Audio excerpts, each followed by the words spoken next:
I think the first is, depending upon how well you want to do, and particularly if you're starting a company, you need to work super hard. So what does super hard mean?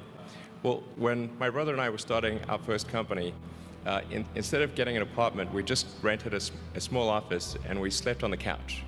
And we showered at the YMCA, and we had just one computer. So the website was up during the day, and I was coding at night.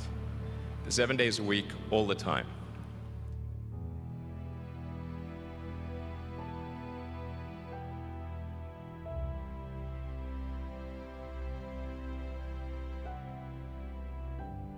Work hard like every waking hour. That's the thing I would say particularly if you're starting a company. And I mean, if you do simple math, you say like, okay, if somebody else is working 50 hours and you're working 100, you'll get twice as much done in the course of a year as the other company.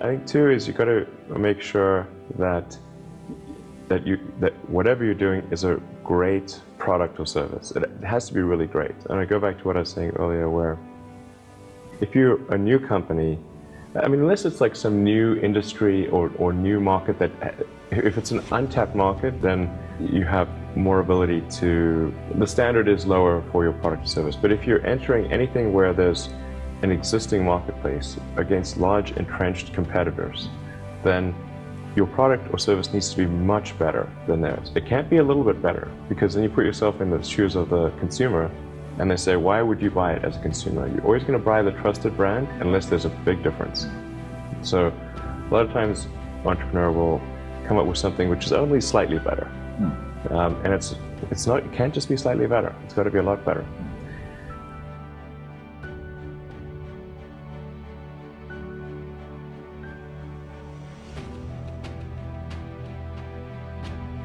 The other thing I'd say is that if you're creating a company or if you're joining a company, the most important thing is to attract great people. So either join a group that's amazing, that you really respect, or if you're building a company, you've got to gather great people. I mean, all a company is a group of people that have gathered together to create a product or service.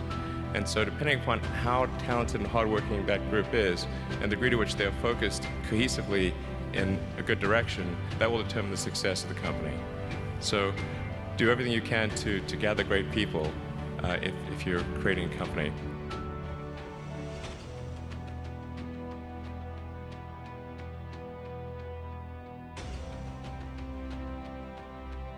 Then I'd say focus on signal over noise.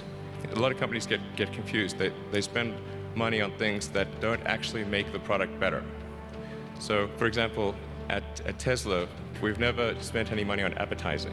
We put all of the money into R&D and manufacturing and design to try to make the car as good as possible. And I think that's the way to go. So for any given company, just keep thinking about, are these efforts that people are expending, are they resulting in a better product or service? And if they're not, stop those efforts.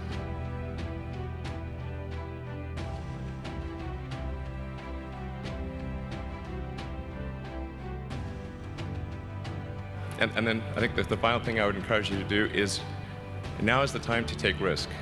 You don't have, you don't have kids, but as you get older, your obligations increase.